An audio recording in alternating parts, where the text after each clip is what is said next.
Good afternoon. Welcome to the South Haven Planning Commission workshop.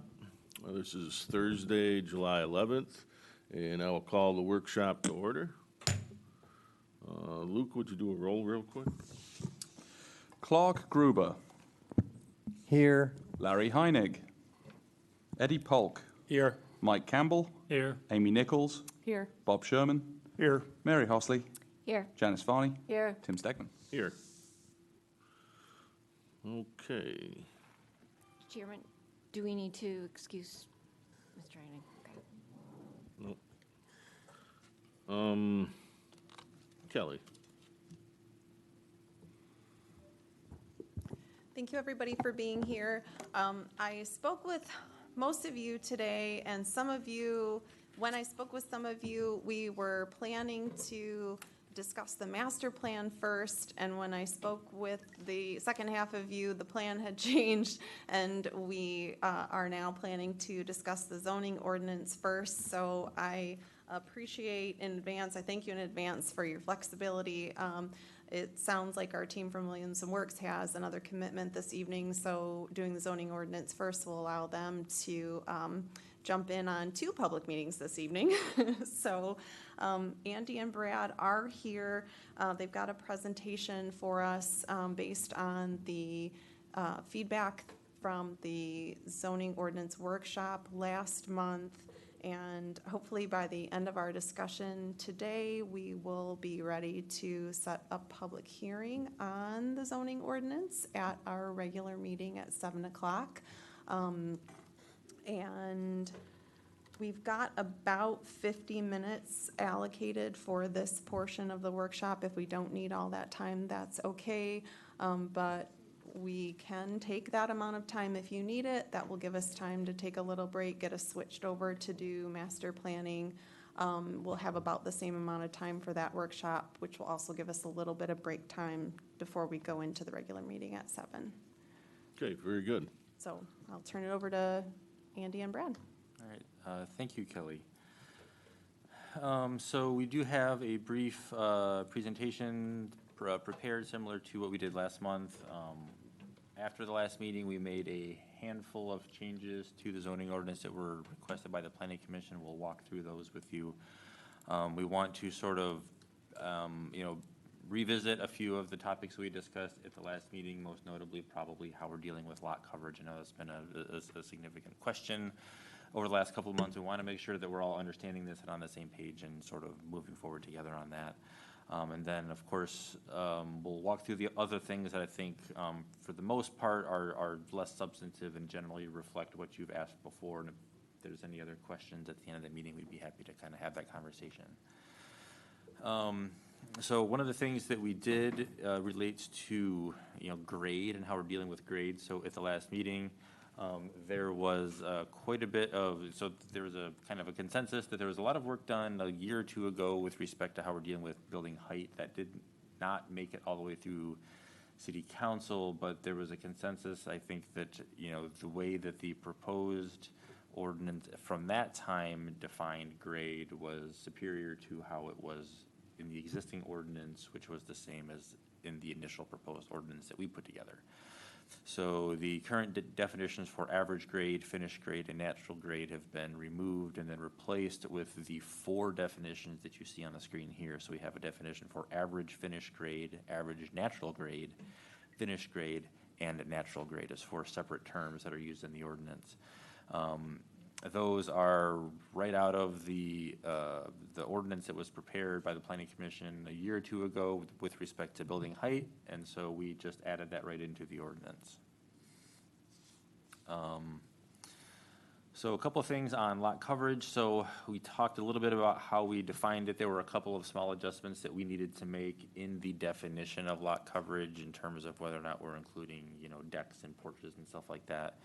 So we made that all consistent with the rest of the definitions for decks and porches. Decks don't have roofs, porches do, is the way that it's defined in the ordinance. So we updated the definition for lot coverage to reflect that. And then it's also, I think, important when we get into talking about lot coverage and stormwater and all that is we added a new definition a while back in the ordinance for green space. And what we're doing here is basically calling green space any area of a lot that is, covered by a permeable surface. So anything that's paved, driveways, patios, rooftops, things like that, where water can't percolate through, that's not going to be green space.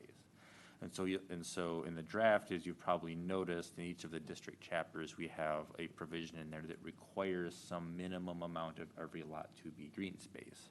The intent of that, of course, is that, theoretically, somebody could cover their entire lot with pavers, driveways, and other impervious materials and have all that stormwater rushing into the street or on their neighbor's property or something like that. So we figured out what seems to be a workable minimum green space requirement for each of the residential districts. If someone wants to exceed that, of course, great, no problem. But there has to be some minimum amount of green space on every lot. So this is gonna, a little bit here, we'll talk again about lot coverage, which we had this conversation last month a little bit, but just to sort of reiterate how we're doing this. So the way that we're measuring lot coverage is changing under the proposed ordinance, and instead of measuring the house plus the area that the overhang would occupy, we're proposing to base that calculation only on the footprint of the building measured to the building wall. And then to account for that, we've made the maximum lot coverage requirement 5% more restrictive. So like in R1A, under the old ordinance, for the existing ordinance, it's 40%. Under the proposed ordinance, it's 35%. The practical reality of that is that the size of the house that can be built on a lot is generally going to be the same in our view. Again, there's a bunch of different mathematical calculations that we'll show you here in a minute on how that's going to be sort of is going to manifest moving forward. But the idea here is to find a way that we can have a simpler and sort of more easily predictable way of measuring lot coverage and have the regulatory effect and the size of the buildings and all that be the same as it is today. We're not trying to make this a lot less restrictive or anything like that. Nor, frankly, are we trying to make it a lot more restrictive, because we don't want to create a whole bunch of nonconformities if we don't have to. So this is the graphic that we showed you at the previous meeting. And one of the things that we mentioned before is that next one, sorry. One of the things that we mentioned before, and as we kind of looked at this, is that by measuring to the overhang and including the overhang in your lot coverage calculation, what you're doing now for somebody who wants to build the largest houses they can, is the existing ordinance basically encourages them to do that by just removing the overhangs completely. And there are some buildings in the city where there isn't any overhang at all, so they've just absolutely maximized the size of the building, whether it's together with an accessory building or not. And so the way that it's proposed here to measure only the footprint, as shown on the graphic on the right, will result in, I think, a simpler way for the city to administer the zoning ordinance. So if someone says, on a 5,000 square foot lot, how large of a building can I build, or how much square footage of building can I have? The answer is always going to be the same, 1,750 square feet. It's not going to be, well, if your roof overhang is this, then it can be this big, but if your roof overhang is smaller, it can be that big, or this and that, or if you have a 1.5 feet on this building and a foot on this, it can be different. This is all going to be consistent, and with buildings that have a small overhang, or that's a foot or less, or no overhang at all, where you're actually going to be encouraging and requiring smaller buildings than what you have presently. So on the next slide, we have some images here that kind of show under the picture on the left that says foundation, that's under the proposed ordinance where we're measuring to the building foundation on a 5,000 square foot lot. This is a hypothetical, of course. You have a 1,500 square foot building and a 250 square foot accessory building. That gets you to 1,750. That is the absolute maximum lot coverage. Under the existing zoning ordinance, the lot coverage is 40%, so the house is still the exact same size, right? It's still 1,500 square feet. You have a 1-foot overhang, you have a 250 square foot accessory building with a 1-foot overhang. So you end up with 39.66 percent lot coverage, which just barely complies presently. You would have 35 under the existing ordinance. So again, there's basically no change there in terms of the actual size of the buildings themselves. They would be exactly the same, and the math pretty much works out here. But what we notice as we move forward is that, as your overhangs get larger, this is where the difference becomes more pronounced. So under the next example, where we have an 18-inch overhang on the house and 12 inches on the garage, then a 1,500 square foot house is going to be too large with those size overhangs. So the applicant is going to be told either one, have a smaller house, or two, have smaller overhangs so you can fit this all on the property. One of the challenges with the existing ordinance is they'll say, okay, well, we'll get rid of some overhang, we'll keep the building the same, and it's not really addressing the bulk issue at all, if that's the concern. And so as the overhangs get larger, if somebody really, for a design purpose, really wants to have a 18-inch or a 2-foot overhang or something larger like that, or 3 feet or whatever, if they want to have a post-century modern whatever house with really large overhangs, then yeah, underneath that, the house is going to have to be smaller if we're going to include that. But the way that we've sort of looked at this, and the more that we've thought about it, the applicant is always, under the existing ordinance, if they want to have a house of a certain size, the first thing that they're going to be able to do is just trim down the overhang to get to the point where they want to be. So again, our goal here, and we have one more example here that has a 24-inch overhang on the house with a 12-inch overhang on the garage. Same thing. You can see as the overhang gets larger on the garage, this 40% lot coverage gets sort of left farther and farther behind. But in all of these examples, kind of the end result is, or the end solution for the applicant is going to be the same. Just, you don't have to make your house smaller, just make your overhang smaller. Problem solved. And so that's, I think, currently, that's sort of the path of least resistance for people, is just make the overhang smaller, keep your house the same, but just make the overhang a bit smaller, and then you can comply. The benefit of the existing ordinance, in our opinion, is that it's always the same. No matter how they arrange overhangs and everything like that, the answer is always going to be, your house can be 1,500 square feet or 1,750 if they attach a garage or something like that, and that's always the maximum, and it's not going to change.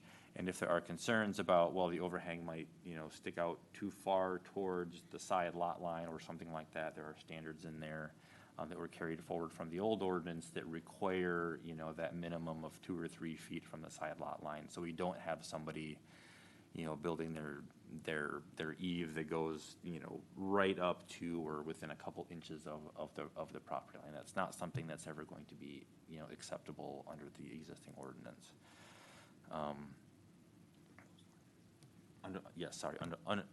Under the proposed ordinance.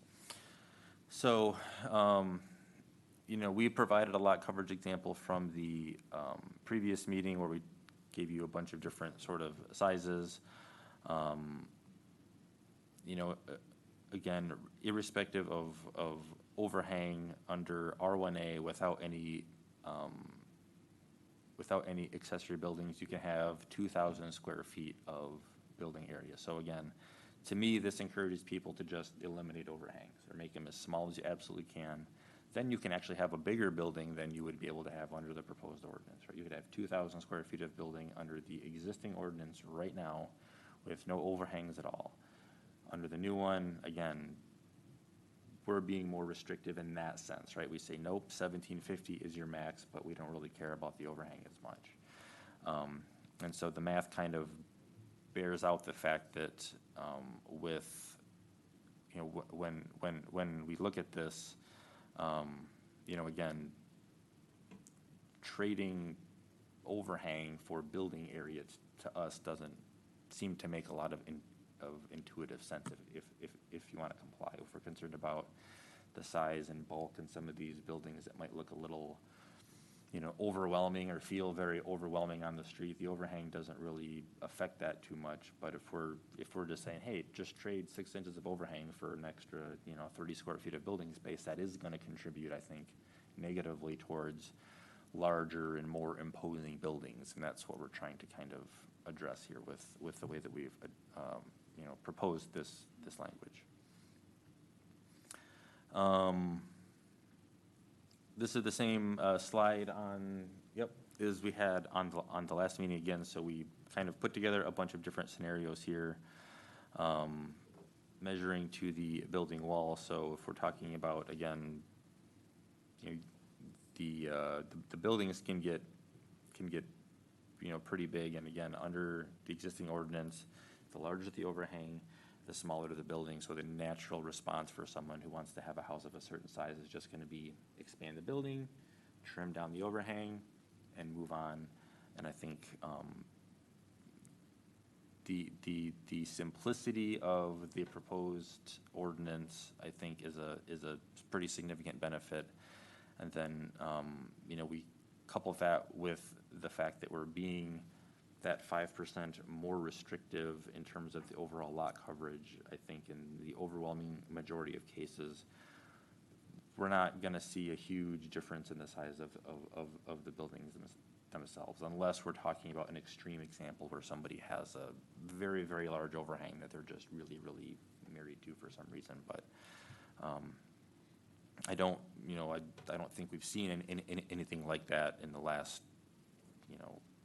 I don't know if you've ever seen something where someone wants an overhang that's, 3 or 4 feet or something like that. I mean, they're typically pretty small. When we, drove around the city before these meetings, I've been kind of paying attention to the building overhang size, and almost always 1 foot. In a lot of cases, they're less, 8 inches or something like that. So I think that's gonna continue to be sort of the norm of what we're seeing, and there have been houses that have no overhangs whatsoever that have gone up, and accessory buildings that we've seen that have no overhangs whatsoever. In those cases, again, this is a step in a more restrictive direction to minimize the bulk of the buildings. Do you want me to keep going, or do you want me to? Okay. So the next topic is projections into yards. We haven't proposed to change any of this language at all. I know with kind of looking at how we're measuring overhangs and stuff like that, I just wanted to let you know that the existing language that's in the ordinance that relates to, bay windows and chimneys and balconies and all that kind of stuff, all those projection regulations are the exact same under the proposed ordinance as they are under the existing ordinance. The only thing that we are proposing to add is the subsection 5, which is a reasonable accommodation, and that's just language that's in there because if there's a person that is in a wheelchair or has some other kind of assistive device, we do and are required, frankly, to allow for a wheelchair ramp or something like that to project into the yard as much as it needs to be able to reasonably accommodate someone. And that's something that comes up from time to time. We've seen it in a few different communities where it's not something that would ordinarily be permitted, but without it, it's like they can't get into their house. And so that's something that under federal law we have to allow. So I think adding this in here is something that's helpful. But the other sections, there's 4 provisions instead of 3, but the language themselves, the language itself is the same. We haven't proposed to change any of that. So this is just an example here under R1A. This is all addressed in the graphic. I mean, you can see this. So for all of our districts, the language has been rearranged and sort of put into a table that's pretty straightforward here. Would call your attention to, we have the maximum lot coverage here is 35%, and then here's that minimum green space requirement of 20% that you'll see that I mentioned earlier. So in these cases, again, we're going to require anybody not in our R1A that 20% of that lot area has to be permeable. So you can't pave the whole thing, which, not that I would really want anyone to do that, but without a provision like this, somebody could in theory do that and have build a whole deck patio thing to cover their entire backyard, driveway, sidewalk, everything else that goes into the front yard. There might be nothing left or very, very little impervious surface left. So here, we were able to address that. And then the other thing, when it comes to projections into yards, is that with the setbacks being what they are, I think in R1A, we actually increased the setbacks a tiny little bit to 5 feet instead of 3 feet, so there's a little bit more room there. But again, that projection language is exactly the same, so there's still a limit to how far someone can have a bay window or a chimney or something like that that projects into the yard, and that's not proposed to be changed. We have the same graphics here for R1B and R1C. Again, you'll see for each zone, we have maximum lot coverage and minimum green space requirements. Under R1C, we did go through the entire ordinance and change all of those references to what we had initially called Monroe Park to R1C, so that's been addressed in the new ordinance as well. Most of the dimensional standards otherwise for these districts have also not proposed to be changed, other than the lot coverage and a couple other things that we've talked about. The other few changes that we made since our meeting in June, so we've talked about lot coverage, talked about Monroe Park. We double checked and made sure that all the references to the Monroe Park District is now back to R1C. There was some language with respect to the intent statement in section 400. We beefed that up a little bit. There was a question as to using the word parcel or lot, so we agreed that we should use the word lot throughout the ordinance. So we went through and replaced every iteration of the word parcel with lot. We updated all of the graphics, which are shown over here on the right. So the top graphic is what was in there previously, and the bottom graphic is what's in there now. The substance hasn't changed, it's just the shade of green is a little bit less yellow. I guess there were a few folks who thought that the initial kind of iteration of that was, a little offensive on the eyeballs, so we made that change. There was also a question about secondary front yards. We added that to section 2108. That was something that we had in the ordinance. We have in there with respect to front yards, and if you have a corner lot, you got 2 fronts. So you have a front yard and a secondary front yard, so we added a provision in 2108 to address that. And then also in that same section, there's an area in the ordinance under 2108 that deals with unclassified uses and how do we deal with those. We initially had that as a planning commission review, and after discussion last month, we felt like that's something that could be referred to the ZBA, as they're more of an interpretive body. And so we made that change as well, which was requested. And I think that pretty much covers it. Again, there's a couple of typos and stuff like that we noticed in there. We fixed all of that. All of the graphics that had that funky shade of green have been replaced everywhere. Throughout the document, there's probably a dozen or two, not two, but at least a dozen, maybe 15 of them that are, again, the text and all of the language is exactly the same.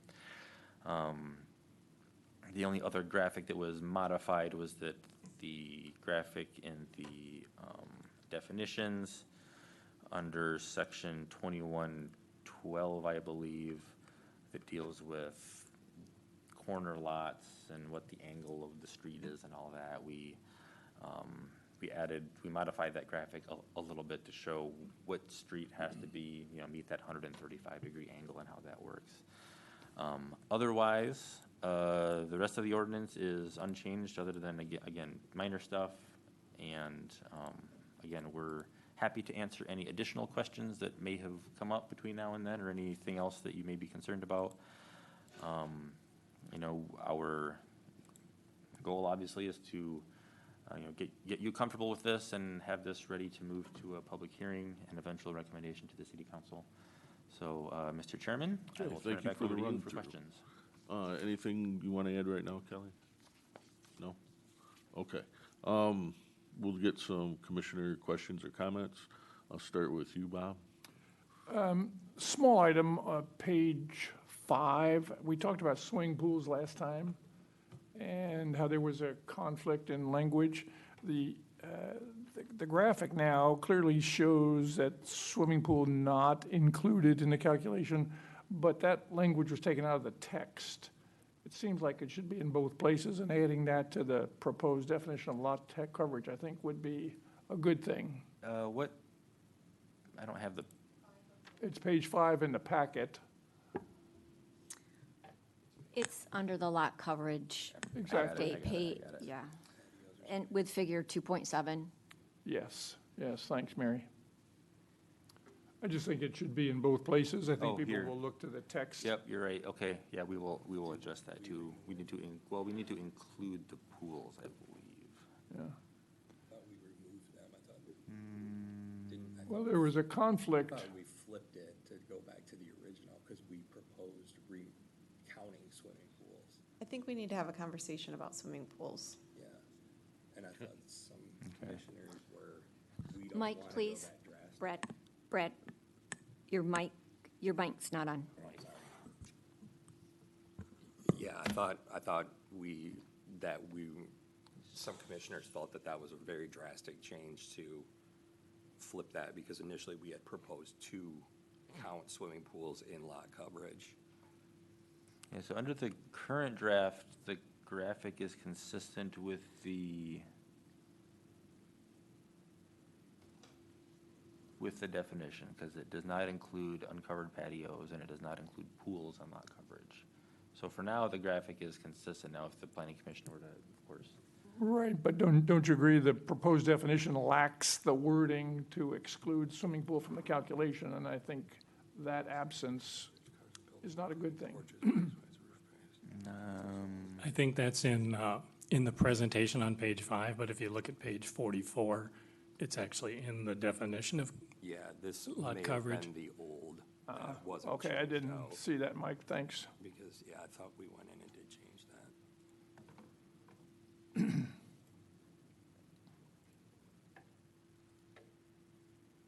All right. We'll just leave that one for now. Sure, sure. And then Anything else? one or two other small things. You did clarify the side lot definition. It's a total of 10 feet, but each side must be at least 5. So I was a little uncertain about that. And then page 65, you got the section 306 table of uses. And I thought I figured out what the code was, but then I didn't want to assume that. You know, you show a table of uses in different definitions with an S, a P, and in some case a P with an asterisk. yeah, so. And I didn't see anywhere where those were defined. I think Yeah. could guess what they mean, but Yeah, I that think should- something in the text Yep, would be that- helpful. We'll put that right at the beginning, and so you probably assume correctly that P is permitted, as is a special use. Special use. And then there's some with a P with an asterisk Yeah, about our favorite topic. yep, and so that was just to refer to the, and so I'll add a note in there, that was just to refer to to the specific standards on short-term rentals in the ordinance, so. But yeah, we had a legend in here at one point, I don't know what happened to it, but I'll make sure we add that back in here. Okay, thanks. I think that's all I've got. Tim? Okay, very good. We'll just keep coming this way. Mine was the legend, so. Legend? Yep. Okay. I figured it out, but yes, it would be a lot easier to say, this is Yep. what that was. And for you? I have no questions. My only question had to do with the definition of the primary front yard and the secondary front yard. I was trying to track those down earlier, and I wasn't as successful as I'd hoped to be. So we can determine, is the primary front yard the one that has the address for the building, mailing address? So primary front lot lines come into play when there's a corner lot. So there's a primary and a secondary when you have two fronts. So the primary is determined by the zoning administrator based on the address, the lot and building orientation and similar factors is what Thank we you. wrote in. That's where, thank you. Yep. That was it. Okay. Mine was with the swimming pool, and I think that will be discussed later on.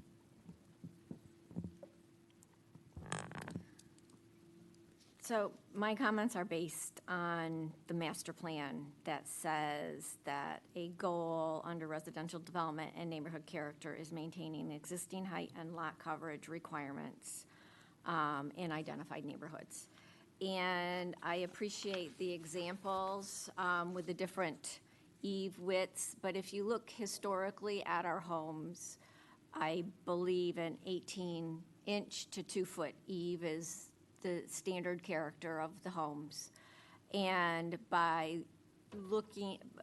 going just by the walls, I am concerned that you are allowing a slightly larger home if they go with a smaller eave. And as you said, if they want to maximize home size, they are going to go with a smaller eave, and we have seen that. And it has had, I think, a negative impact on the neighborhoods because they're very uncharacteristic of our neighborhoods. With the goal of preserving our neighborhood character, I am still of the opinion that a 5% reduction is insufficient. You have shown that if you use an 18-inch eave in an R1A, you get a 41.3% lot coverage, which is 1.4% over. If you use the 2-foot, it's 43.1%. So I am concerned that a 5%, although it sounds significant, still does not get us back to, as the master plan says, maintaining existing lot coverage requirements. So I would urge you to go to the more conservative and reduce it not to 35 for R1A, but to 33, which would be more aligned with the averages that you are getting. And you would do similarly with the R1B. For, now you didn't touch on the Article 27 being removed. I appreciate that there's differing opinions, but I would encourage you to leave it in. As the legal counsel had indicated, it's more likely that the drafters meant that property owners cannot have vested rights in continuation of existing zoning regulations, classifications, et cetera, absent a specific lawful nonconforming use situation. And there is a way, I believe, to modify that existing article and to leave it in, and that's what I would encourage. I think removal should come from the direction of City Council. You could mark that as a potential discussion point. But removing it per se, I think, enters too far into policy setting. For the planned unit developments, Sherman Hills is still listed, and that has an expired PUD, so that could be removed. I had provided comments back in February. I'm still concerned that the review doesn't sufficiently allow the Planning Commission nor City Council to appreciate what the planned unit development will be. Trailside is the best example. Height requirements were not required, and 3-story homes went in when people were expecting 1 to 2 stories. The height requirement is not specifically delineated until the final plan review, and that doesn't occur in front of Planning Commission and City Council. So I would encourage incorporation of some of the final plan review items to ensure that we really understand what the PUD is bringing to us. And it will also allow easier confirmation that the final plan complies with the preliminary plan.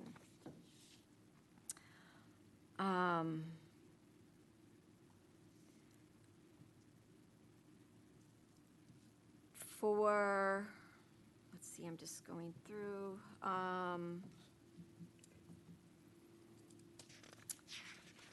You had talked about setbacks and roof lines, and the way I am reading the recodification is that the setback is to the wall, not the roof line. But the diagram actually is a bit confusing because it looks like it goes to the roof line, not the wall. Possibly you could show a dotted line for what the eaves would be. Which graphic number are you referring to? Just so I have it. That would be, let's see,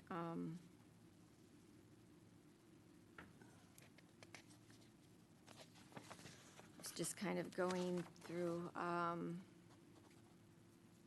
I can get that to you. Page 7 of our workshop agenda. No, it's actually to the diagram of lot coverage in the recodification. And actually, it's very similar to figure, Do you know what figure 2.7, pardon? is it figure 2.7 lot coverage? Yeah, that's what I'm trying to navigate to the.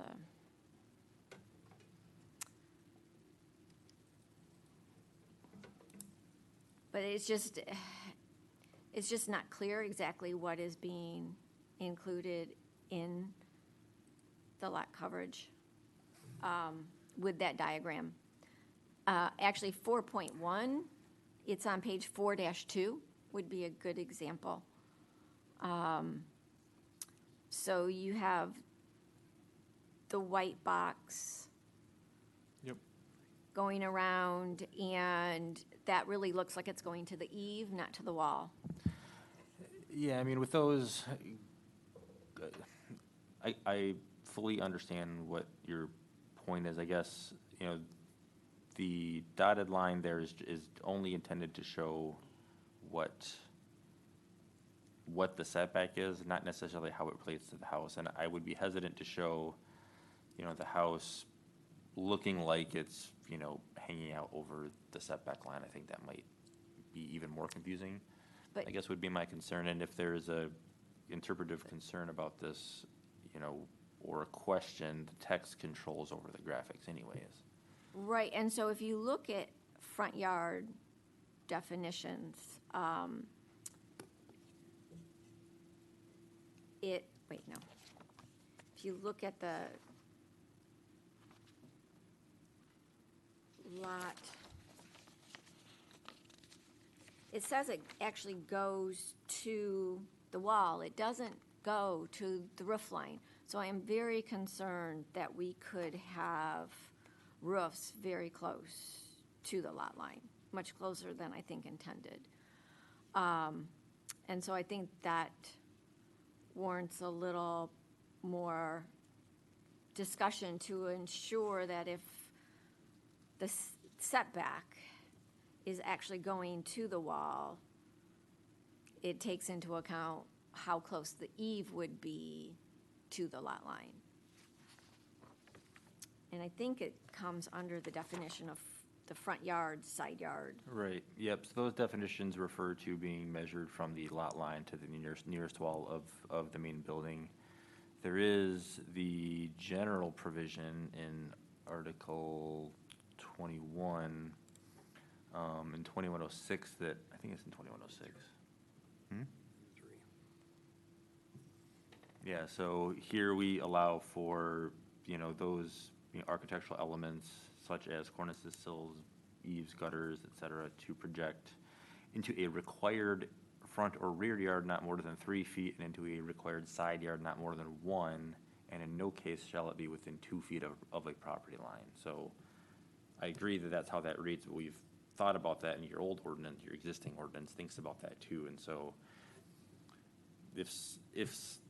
because we are measuring to the building wall, there's a limit to how far any kind of eave or anything else could project into that required setback. Because we agree, like, we don't want someone's, you know, the edge of somebody's roof to be, you know, 4 inches off the property line for obvious reasons. So then, in the proposed language, so that would be the projection into yards. Yep. Could we add the roof line? Because that's not included, and that's not treated as a Well, projection. It says eaves and gutters are included in that description of architectural elements. Okay.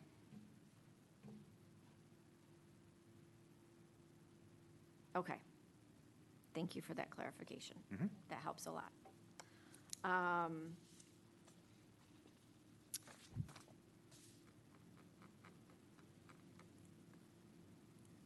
So do we have a definition of a patio? Because it's not clear how a patio differs from a deck.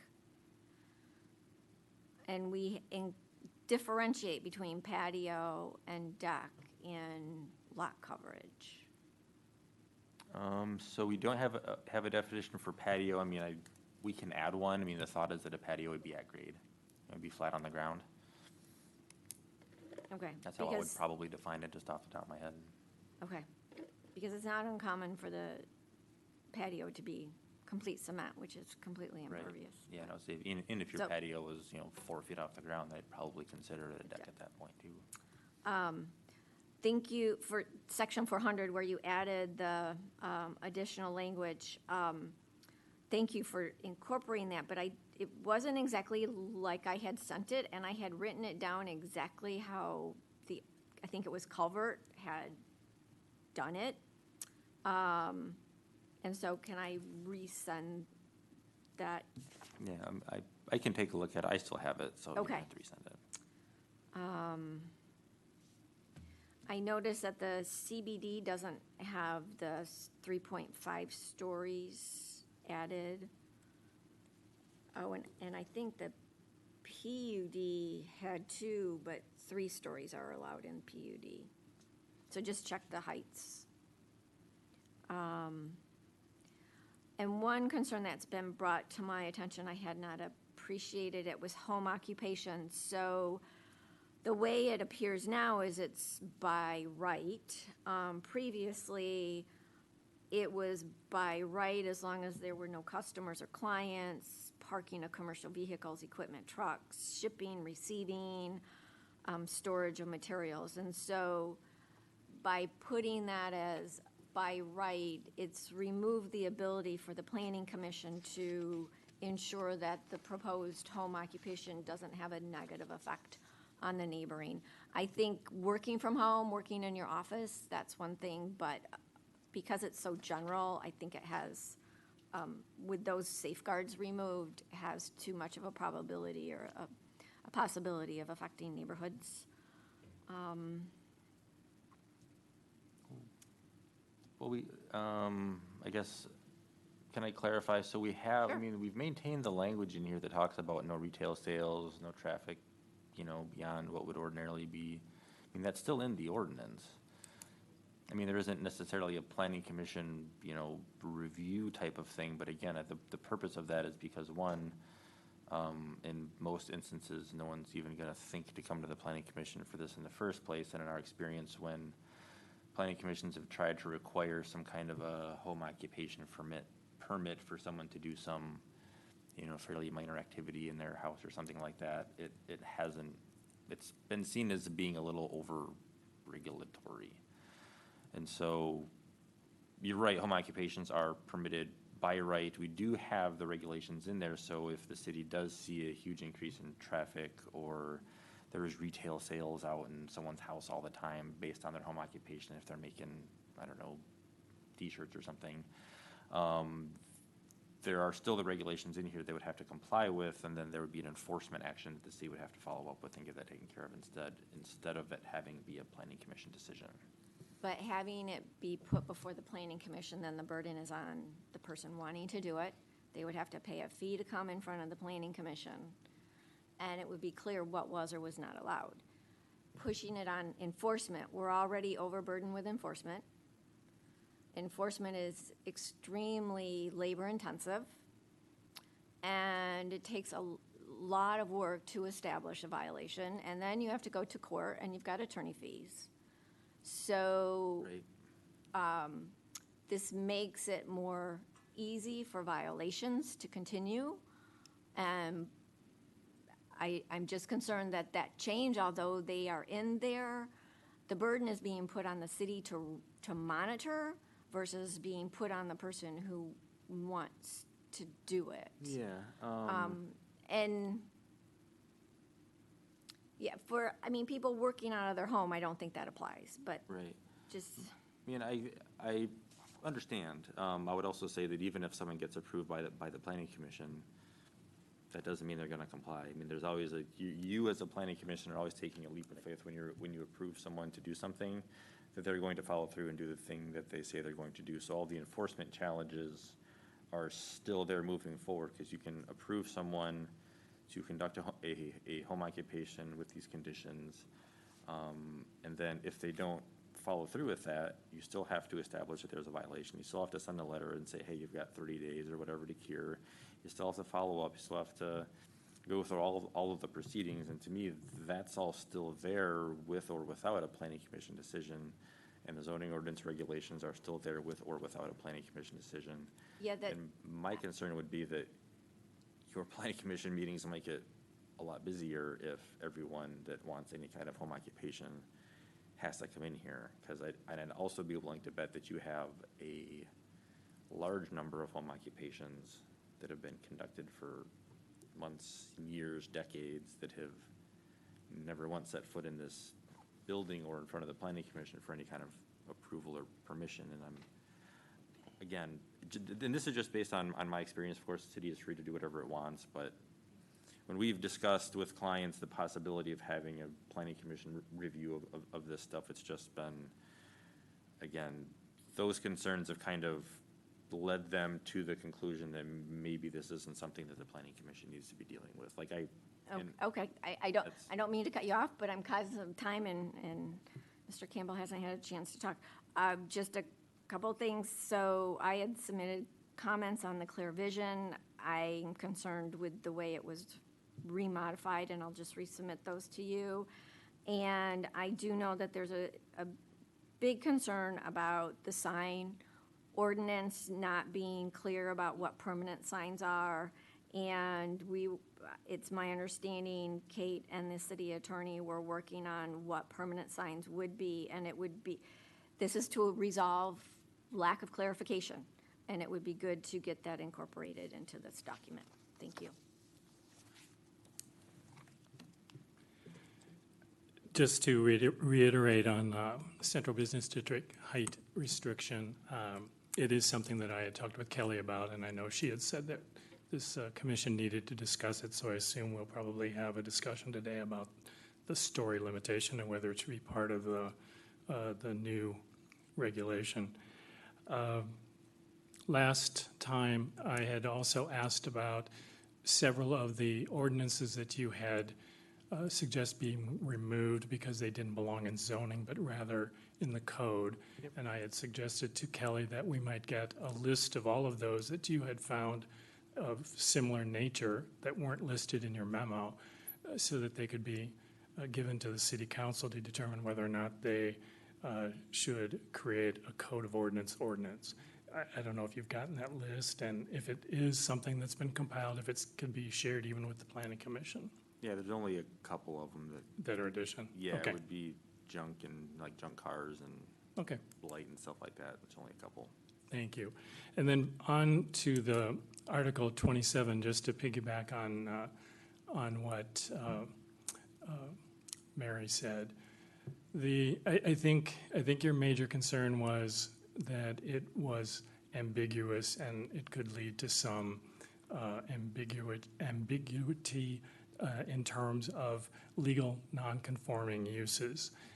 And I think the attorney did a good job in saying that we could have an alternative to removing Article 27 by simply amending it to remove that ambiguity. The materials that were sent out this morning also indicated that this article might be actually unique to South Haven.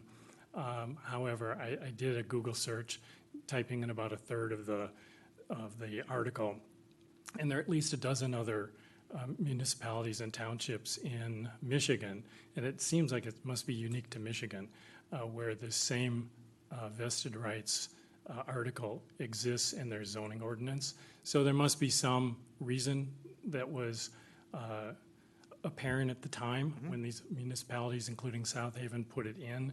So I would agree that we should probably just leave it in and let the city council decide if they want to remove it, given that the attorney says that there is actual purpose for having it there. That's all. Okay.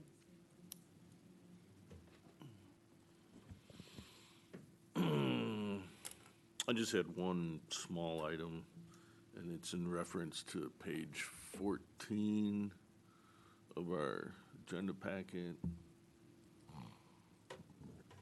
And I was thinking about permeable space and green pavers, and whether we should define those and limit the amount of use.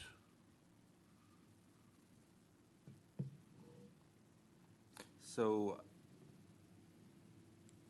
the only response or comment I guess I have on that is that when we wrote the definition for green space, we intentionally didn't include the word, grass or undeveloped something, because we thought there might be someone who wants to put in some sort of permeable green pavers or something like that, that allows the infiltration, which, that's the concern, right, is stormwater. And so that's why we wrote that piece of it that way. I guess don't have an opinion on whether or not you could or should limit the use of, porous pavers or anything like that. But our thought with the green space is that even if somebody wanted to, patio over their entire rear yard or whatever, that at least some of that would have to be porous if nothing else, and that's why we wrote the definition the way we did. Okay. All right, Luke, by my count, there are 15 items that were brought up. I would say 6 of them would require staff recommendation. The rest would be from our consultants and opinion. So I think that's where we're left at this point, but I don't see anything too large and cumbersome where you can't do a public announcement for the next meeting, as long as these 14 items are addressed in some way, shape, or form. And there's even a few of them, like Elaine brought up, that I would think would be a discussion amongst this group, whether it's a concern or not, the way it's written. But that would be part of their recommendation. So, any other comments on that? No? Reached our time limit. Can we get a list of what items you have identified? Sure, swimming pools, legend definitions, primary front lot, lot size concerns, Article 27, Sherman Hills PUD, height requirement, PUD plan review, setbacks, rough lines. The one I didn't quite understand, I should have mentioned this one, that I have listed as number 9, was, you said culvert? Oh, so section 400, I had asked for a phrase to be added on the end, and I believe I had gotten it from a municipal person at Culvert. Okay. So So that was- that one, and that might be one this group, at our next meeting would talk about whether we agree or not. CBD, 3.5 stories, occupation by right, clear vision, permanent sign language, code versus, this list, I guess, and, permeable pavers.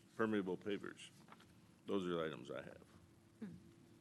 I think that's an accurate synopsis of what we just discussed. One thing that, Mary, you had mentioned under the concern about not knowing the building height for PUDs.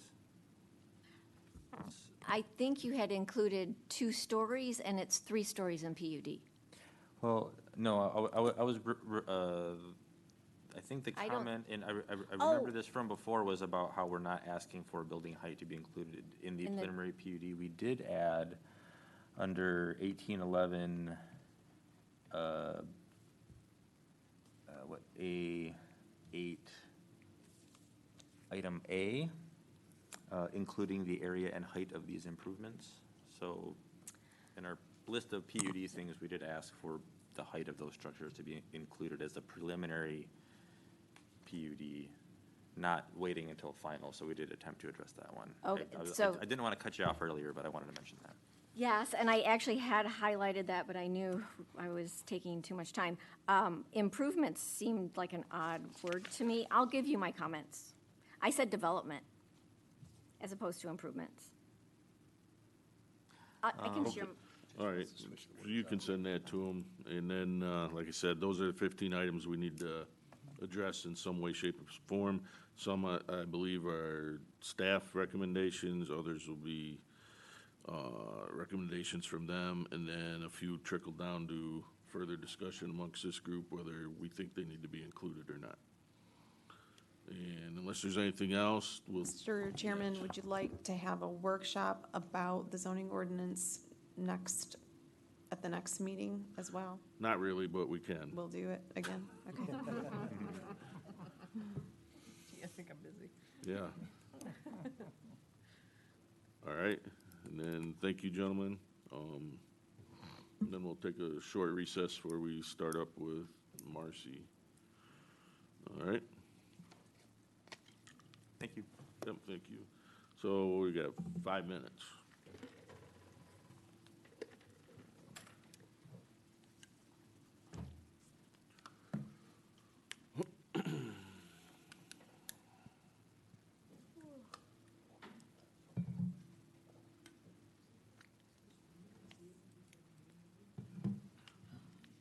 You know, I had down the signs too, and I Yeah. looked in there, you know, I looked in there and I couldn't find the definition, so are they So still talking about? non-permanent sign is Yeah. defined, permanent sign is not. That's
thought, I'm sorry, I didn't hear what you said, so. No, good. Yeah, my husband has had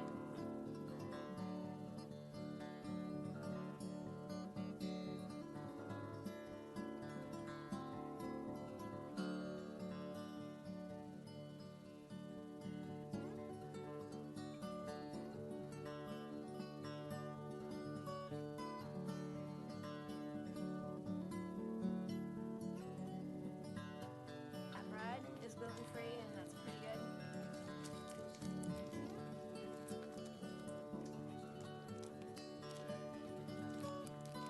Yes. You ready, Cinnamon Kelly? chips, corn chips.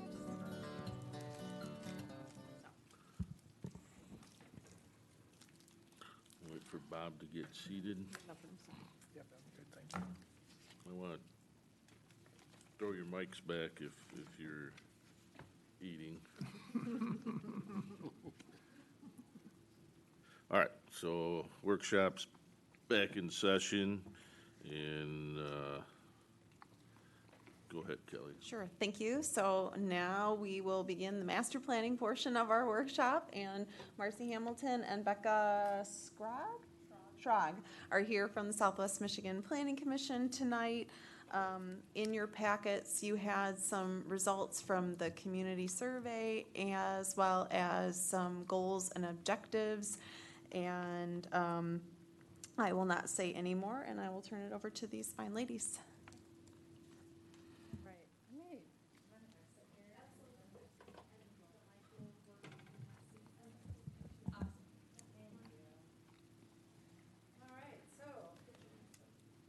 What page should we be on?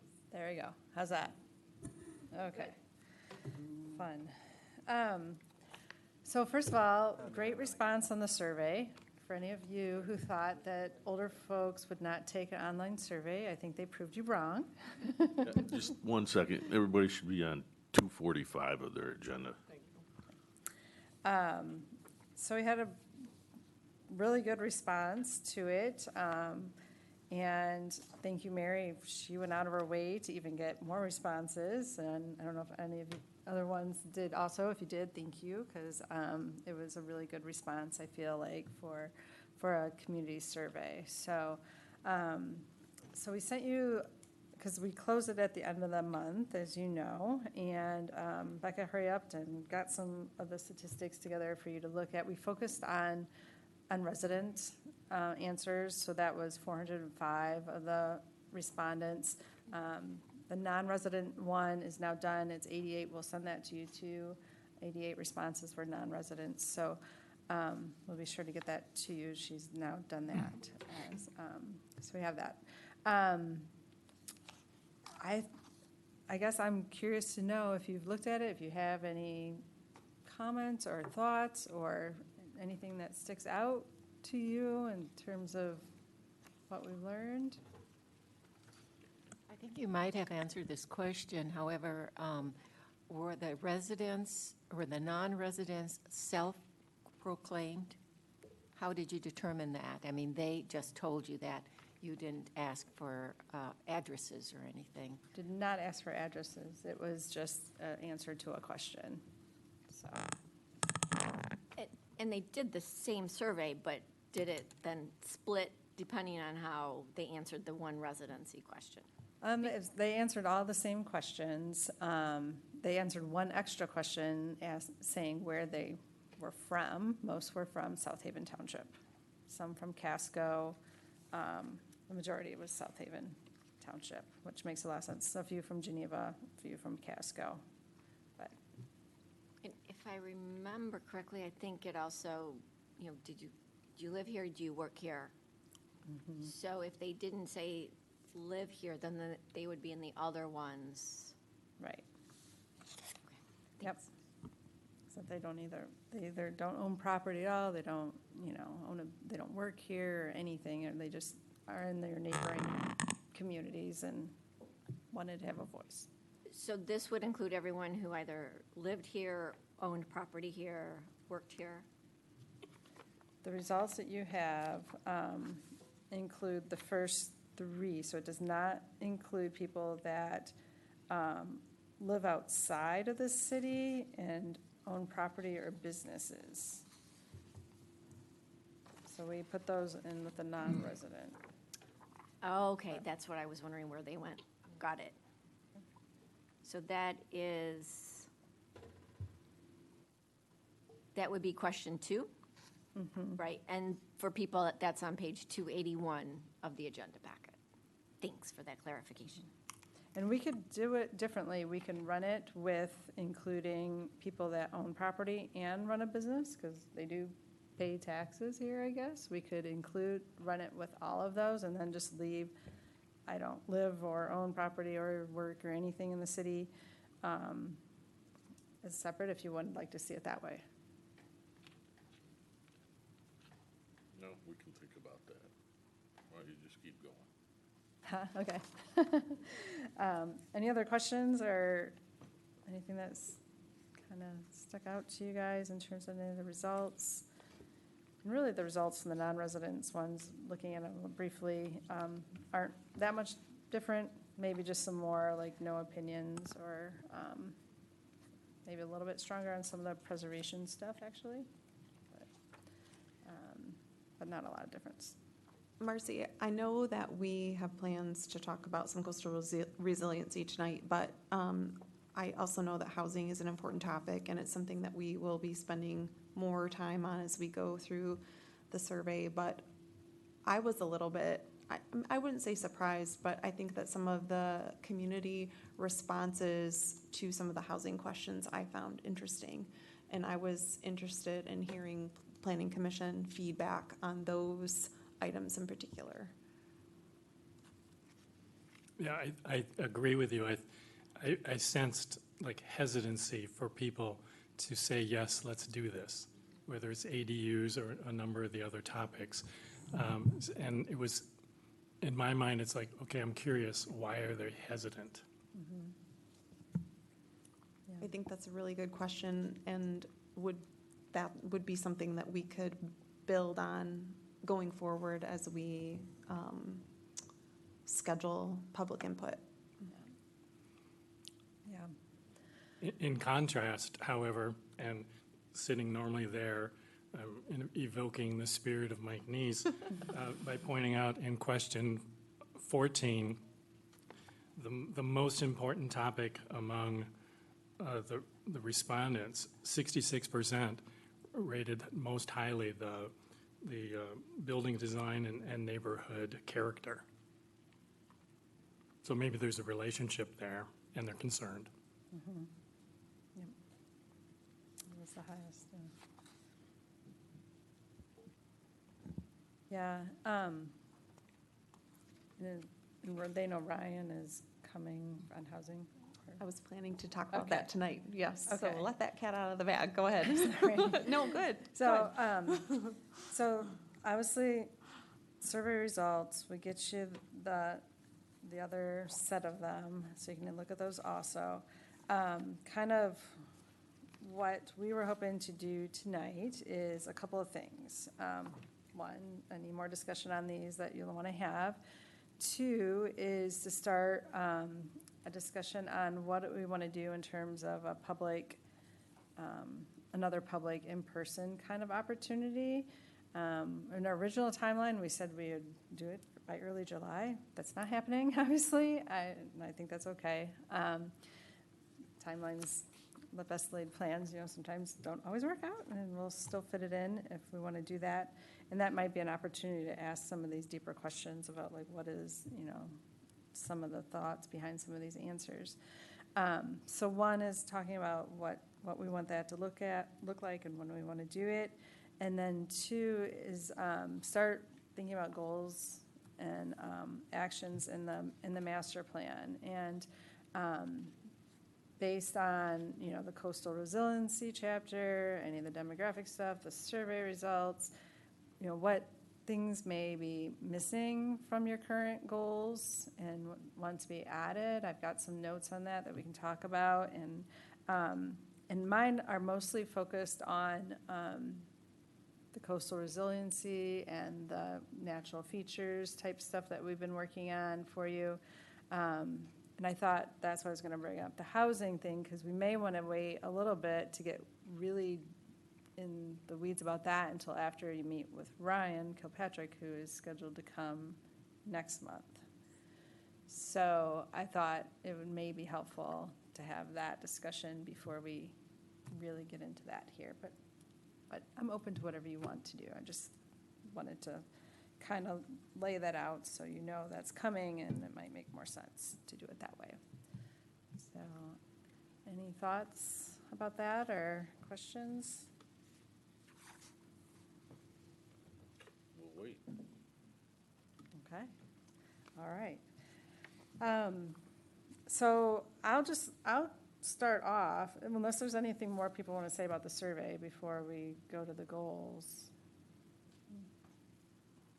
Yeah, okay. So just kind of my thoughts on some of the goals with what we've been working on and what we're hearing, and where I see where we could add to them or augment some things is definitely, there's not a lot about the shoreline in terms of this at all. So with this new chapter we're working on, and with some of the results that people do seem concerned about these issues, I think the survey reflected that. We could probably consider putting some things in the goals and objectives about shoreline management, encouraging soft measures, habitat-based solutions when possible, and some language around that. One thing with the flooding is an issue, I think, that's kind of coastal resiliency related. Like I see in here, like in the current one, you have something like they need to show wetlands, unregulated and regulated wetlands on the site plan, but there's no real language about, okay, is there a desire, like maybe some stronger language about the need to protect those areas to reduce, future flooding impacts. And then some of the recommendations, if you remember in the coastal resiliency chapter, at the end, there was kind of these next steps that didn't really fit into like a normal chapter of your zoning ordinance. So looking at anything in that coastal resiliency chapter, including those next steps that needs to be moved from there, maybe into some type of goal or objective in terms of, and a lot of it was about collaborating with your neighbors and forming a committee, doing education, collecting more data. All those types of activities, I think, could be incorporated into like some kind of new goal and objectives that are into there. So those are the kind of things that I was seeing. So I don't know if you guys have some thoughts on those or other thoughts you want to add to that.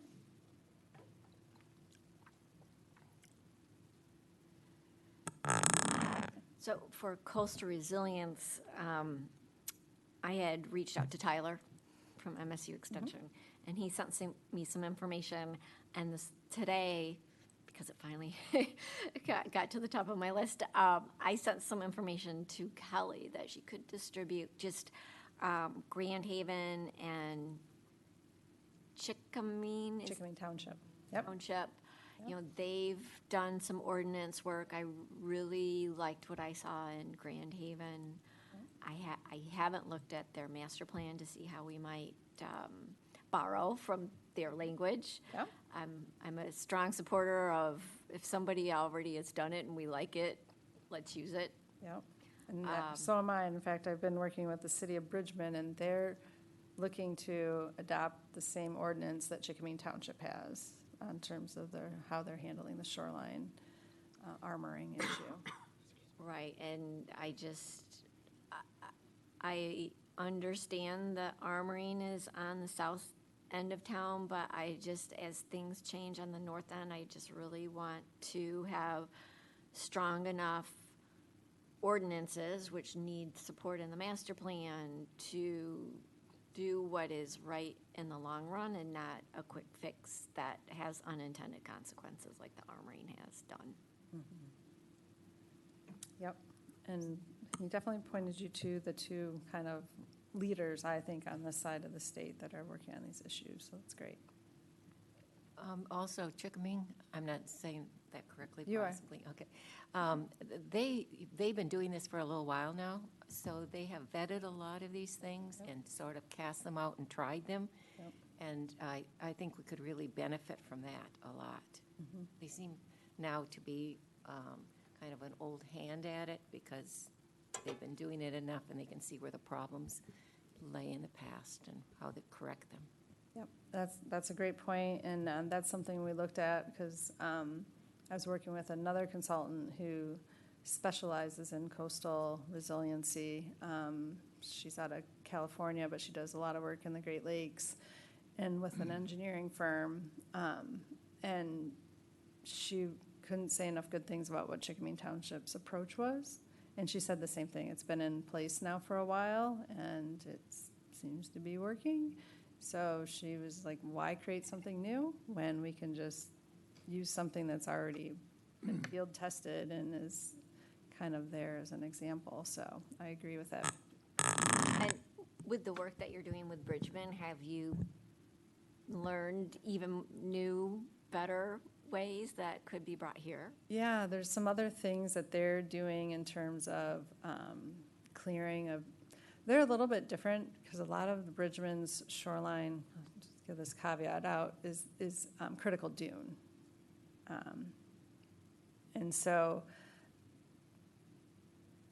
South Haven doesn't really have. We have a small portion of high-risk erosion, Right. Which is at the south portion of town, but Right, but the not the critical critical dune dune. is in the township. Right. So Bridgman does have really all of their shoreline pretty much, except for the public Waco Beach is critical dune. And so they put in pretty strict lot coverage and vegetation clearing standards. So I'm more than happy to share those recommendations if you want to look at them. They may be a little bit much for non-critical dune areas, but there may be some things to take away from it. I just know from hearing comments from people on the south side, when people put in pools, remove trees, things like that, the natural vegetation is gone and the amount of sand that then is brought inland increases significantly. And although we're not critical yet, I think the emphasis is on yet, and I would like the yet to not come. Slow it down significantly. Yep. And I just know with development on the north side of town, I think people try to get as close as they can to the high water mark, and that just has the potential for removing vegetation. And once it starts, that's when it starts going downhill. Right. So yeah, I can share with you the Bridgman City stuff. I'll send that to Kelly, and she can share that out for you so you guys can look at that to see if there's anything in there that you think could, work here. It hasn't been adopted yet. I'll say that. The Bridgman stuff is, right now, it is just recommendations, where the Chickaming Township ordinance is in effect and has been, like you said, for a while now. So they're going to be going through the same process you are. Like, where are we going to fall on these things? But like I said, the consultant we use to develop those recommendations for the zoning, she's really good. She has a lot of experience and has done a lot of work. So I feel pretty confident that if they move forward with them, they're moving in the right direction. So, any other things that you guys are thinking about in terms of goals and objectives, where you think something needs to be augmented or improved? Or we hit most of it. Definitely focus, I think, stormwater management, using nature-based solutions, green infrastructure. I heard you mention permeable pavements and that kind of stuff. Encouraging that stuff instead of the hard infrastructure is, I think, the way we need to go with climate change and dealing with these more intense storms, more frequent storms. We're only going to see these issues compound, especially for coastal communities. When there's high water levels, and the intense storms, the compounding effect of both of those. And we're low right now, but it's not about if, it's when it's going to come back up and we're going to have problems again. Marcy, are you seeing municipal solutions like as we talk about green infrastructure and permeable pavements and those types of things? One of the biggest drawbacks that we hear, at least from contractors and property owners that are considering using them, is that they're an issue for the snow. You know, we get to that cold weather season and you need to plow, and if your driveway is all grass paver, now what do you do with your driveway? You know, are you seeing any newer solutions that we might be able to look at and consider as we work through some of these things? Or Yeah, and you know, with all this stuff, it's all in context of where it's being used and what it's being used for. You know, I don't think I've ever really seen somebody have a fully grassed driveway. There may be overflow parking that is not the main place where you were to park. And so I think a lot of it needs to just be done with common sense, and there are solutions out there, and if there's areas, and you know, if you're doing improvements on public property, you know, just relying on those experts to know like what solution fits with the location that you're trying to do and what the goal is. Like in a park area, you know, where you may not need to plow all the time, but maybe more conducive to using even greener solutions. But there are a lot of permeable pavements that still have pavers, and then there's green around, and you can plow over those just fine.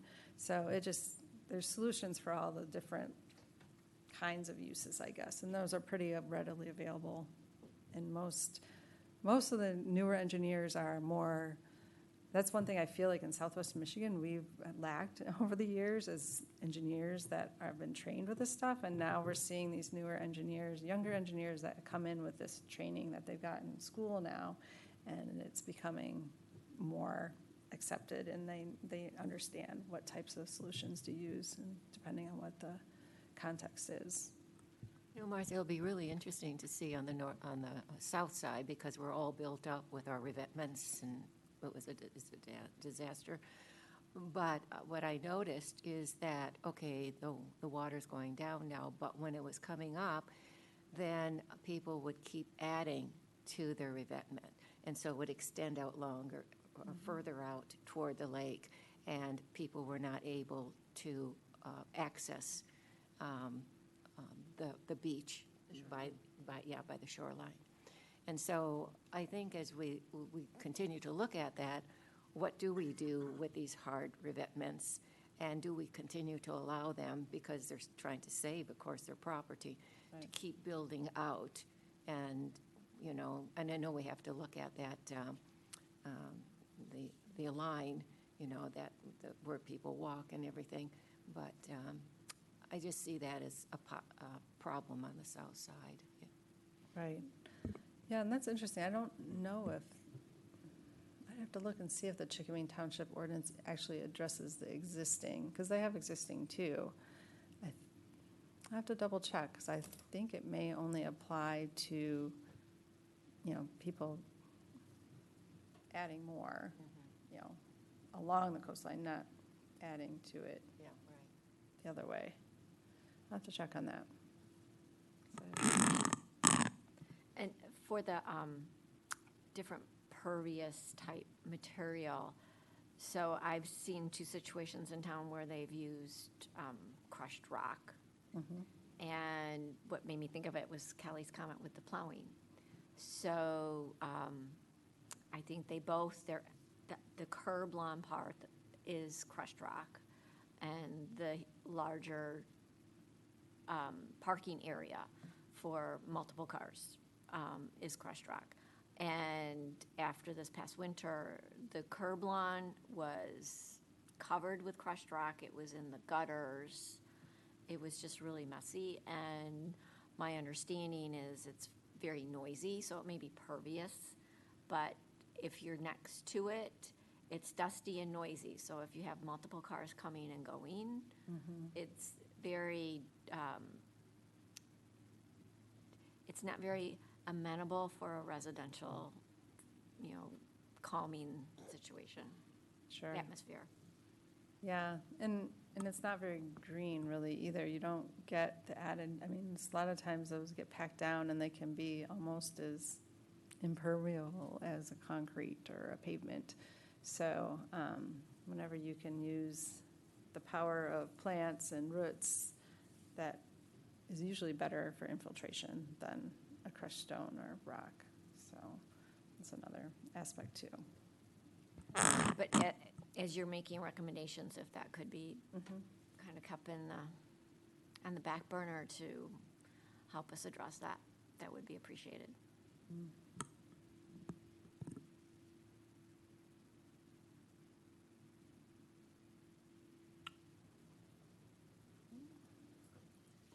So Marcy, in the last 15 years, we've had a historic low and a historic high in water level.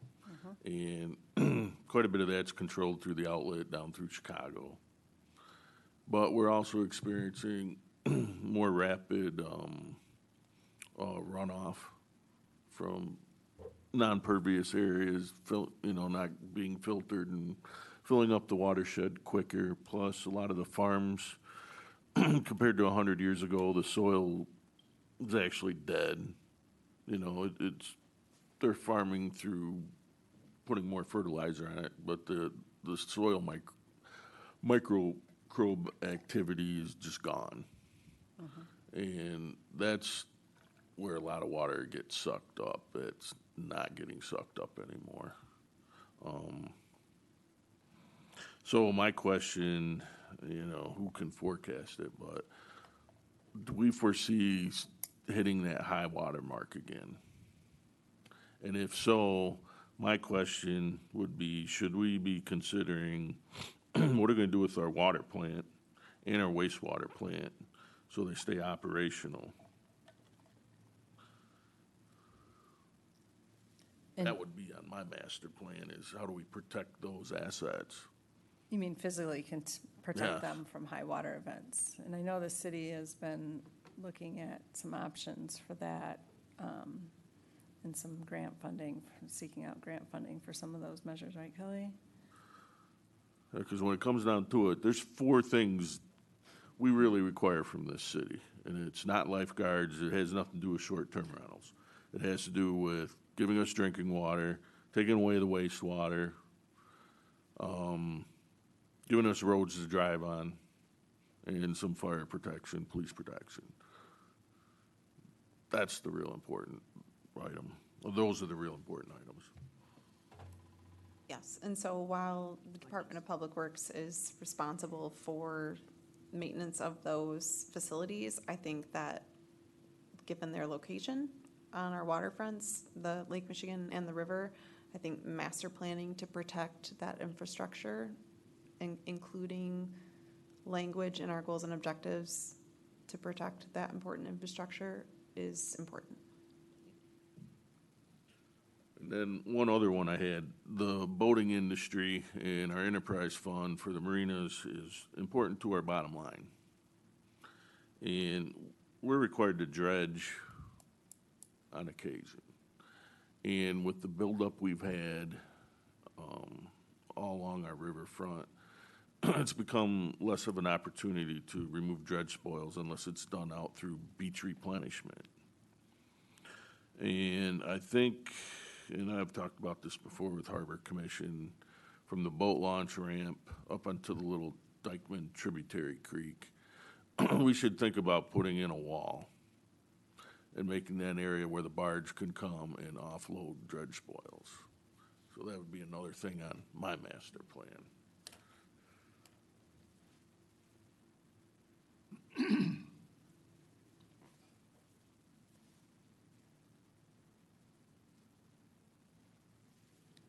And why would you prefer that over the beach nourishment? Because beach nourishment's usually accomplished only with the municipality.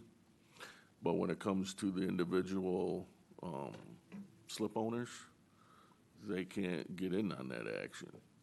They have to hire it individually, and there's nowhere for them to go with it anymore.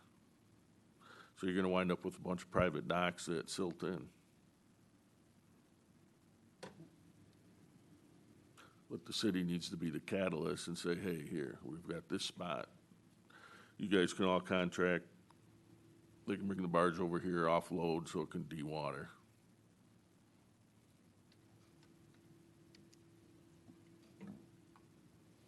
All right. Because 30 years from now, we won't have boating wouldn't be the same. You're just gonna get all the boats in. So we gotta be proactive in keeping that industry alive. So a solution for dredge spoils for private slip owners.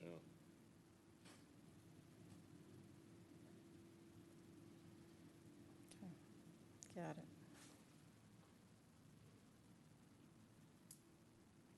Okay, what's your good idea, Clark? Just throw them out. I don't have any good ideas. Oh, you have a bad idea? Don't get me started. No, don't get Clark started. Okay. Anything? So if these are the types of issues that we're interested in, then what we could do is go back and draft some goal language around these.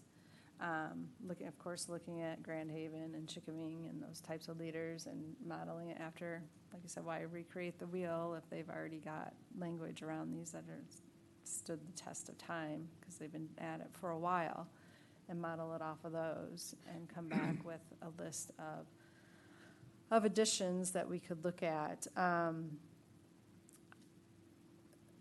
One question for you, if like right now, you have a goal on natural resources and sensitive environments. Do we want to include the coastal stuff there, or would you want a separate?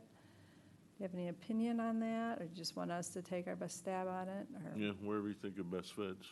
Okay. Okay. And we can do that.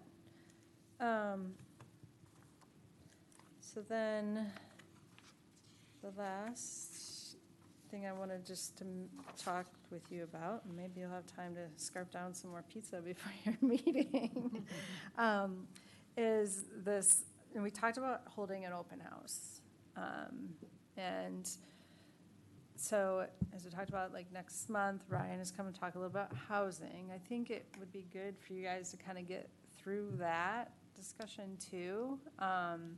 And then, I could come back with these additional goals and objectives, and then you could decide, kind of where you want to go on the housing stuff, which would, I think, put us probably into like September for an open house, so that we could have some things for, my recommendation is kind of a two-pronged approach. One, what are the issues that we want to dive deeper on from the survey that you want to understand more and figure out a way how to elicit those responses and that information? And two, maybe getting some feedback on these draft goals and objectives that you come back and making sure that the community is supportive of those additions to the master plan. That was kind of my vision. Does that seem to work for folks? Yeah, no later than September. Yeah, no, we can't do any later in September. And I'll have more ideas on housing. Good. That's where I'm gonna go, Key.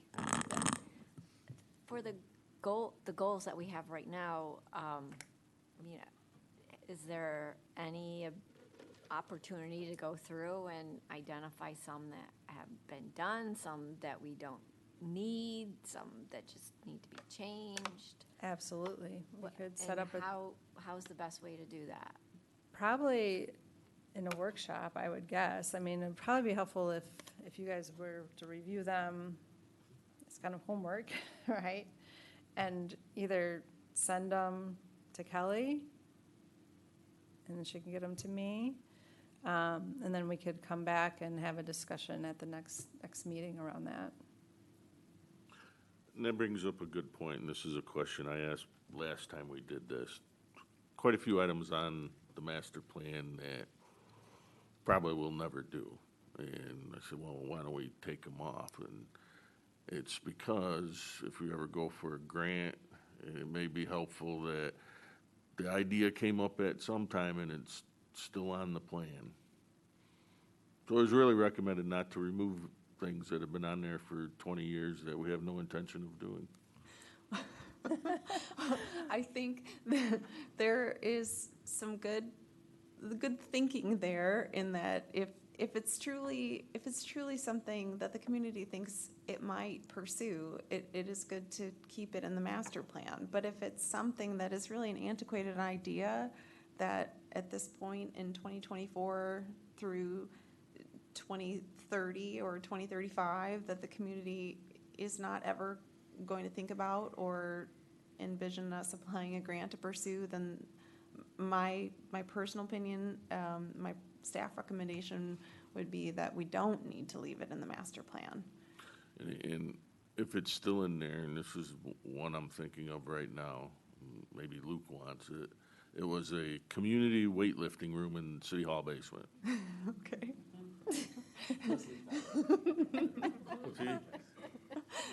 And I think that, you know, we have language about recreation in the master plan that would allow us an opportunity to apply for grant funding for something like a weight room in the City Hall basement.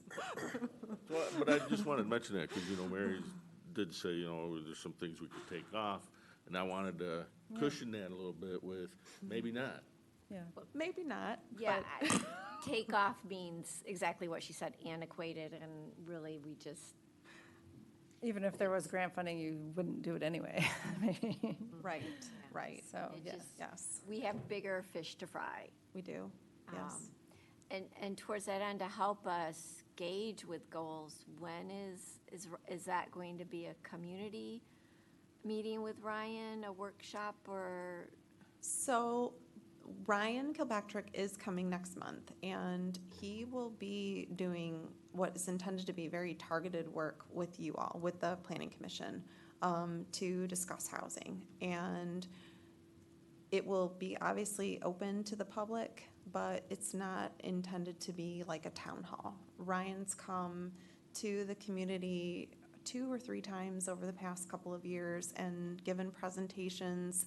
We have a document prepared by his group with lots of recommendations about things that the community could do to encourage different housing types at different, for people at different income levels.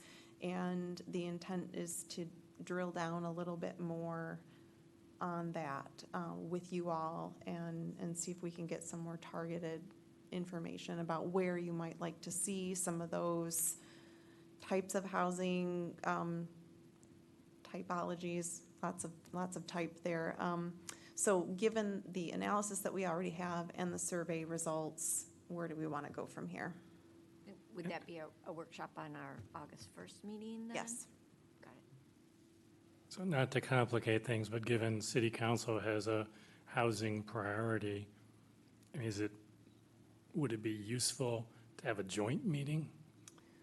I guess that's something that we could discuss. I mean, it's not up to me, obviously, but just a thought. You'd say no?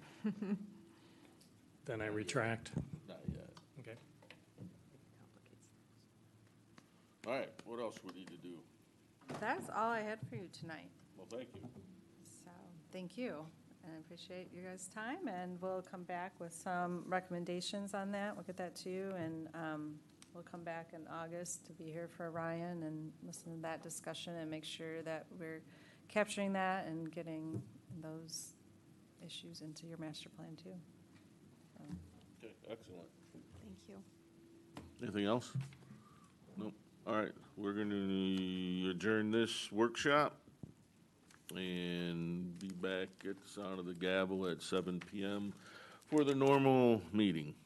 This workshop is adjourned.